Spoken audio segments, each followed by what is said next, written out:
Assalamualaikum warahmatullahi wabarakatuh. Pada pertemuan kali ini saya akan membahas mengenai torka. Torka atau momen gaya. Torka atau momen gaya disimbolkan tau, ya, bacanya tau gitu. Kalau massa M, kalau momen gaya tau, gitu ya. Kemudian apa sih momen gaya itu? Sederhananya, momen gaya adalah efek putaran karena pengaruh gaya. Nah, saya contohkan. Di pertemuan awal, kita bahas mengenai gaya ya. Jadi misalkan saya punya balok kayu, ya, balok kayu panjang, saya letakkan di atas lantai, kemudian saya berikan gaya sebesar F ke arah kanan. Maka balok ini akan bergerak ke kanan, ya, dengan percepatan sebesar A. Nah, ini konsep gaya. Nah, untuk yang momen gaya, baloknya sama, ya, tapi sekarang nggak ditaruh di lantai. Sekarang ini saya paku, ujung satunya saya paku, ya, ujung satunya. Ujung lainnya saya berikan gaya ke atas sebesar F. Saya dipaku, kemudian saya berikan gaya ke atas sebesar F. Yang terjadi adalah balok ini akan berputar searah jarum jam. Nah, efek putaran karena pengaruh gaya inilah disebut sebagai momen gaya. Titik ini, titik paku ini, ya, yang tadi saya paku ini, disebut sebagai sumbu putar. Kemudian jarak antara sumbu putar ke gaya yang kalian berikan, misalkan gayanya kalian berikan di ujung sini, ya, dari sini ke sini, ya, sepanjang ini adalah D. Dari sini ke sini, itu D, jaraknya.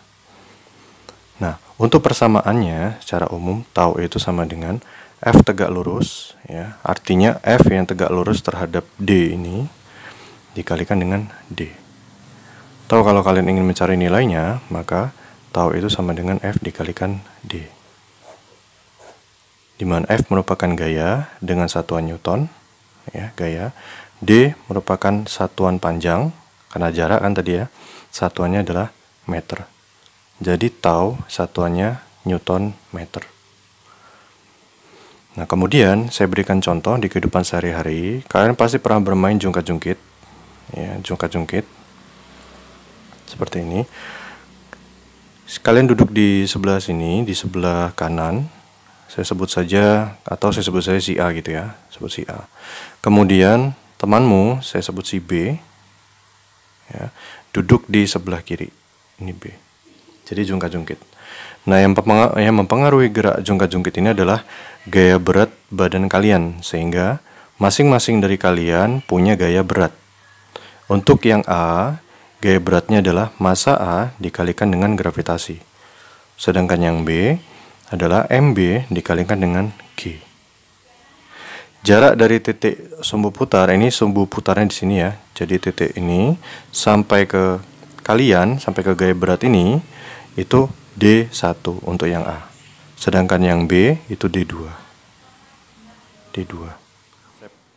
Jadi konsep momen gaya salah satunya juga adalah kesetimbangan. Kesetimbangan. Kesetimbangan terjadi ketika sigma tau sama dengan 0. Jadi resultan dari momen gayanya bernilai 0. Untuk kasus ini, maka nilai tau A, apabila ini ya kita ingin mencapai kesetimbangan, sigma tau sama dengan 0, maka nilai tau A harus sama dengan nilai tau B agar dicapai kesetimbangan. Nah, kalau kita lihat kasusnya lagi, maka tau A sama dengan FA dikalikan D1, karena D1 ini punya A, sama dengan FB dikalikan D2. Nah, FA, gaya yang bekerja pada A ini merupakan gaya berat, ya kan?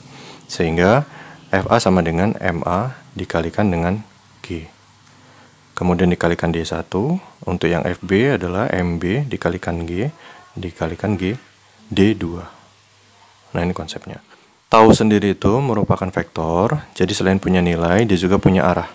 Untuk menentukan arah dari momen gaya, kita gunakan konsep searah jarum jam dan berlawanan arah jarum jam. Untuk yang searah dengan jarum jam, maka nilai taunya positif. Sedangkan untuk yang berlawanan arah jarum jam, nilai taunya itu negatif. Gitu ya. Nah, sehingga untuk kasus ini, kasus yang saya berikan ini, mana yang positif, mana yang negatif. Nah, kalau kalian lihat si A ini, apabila si B ini tidak ada, maka gerak si A cenderung untuk searah jarum jam, ya kan? Searah jarum jam, maka tau A ini positif. Sedangkan yang B sebaliknya, apabila A ini saya tutup, artinya nggak ada gitu si A-nya, maka si B ini cenderung bergerak berlawanan arah jarum jam, sehingga tau B itu negatif, arahnya berlawanan jarum jam. Nah, sekarang kita berikan contoh.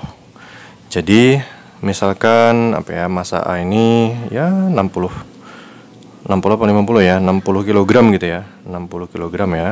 Yang satunya aja yang lebih ringan. MB-nya 50 kg.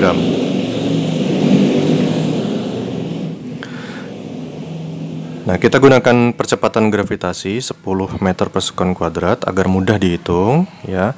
Kemudian D1 ini misalkan sama dengan 1 meter. Nah, kita ingin mencari berapa sih D2 ini agar ayunan ini setimbang, tidak bergerak.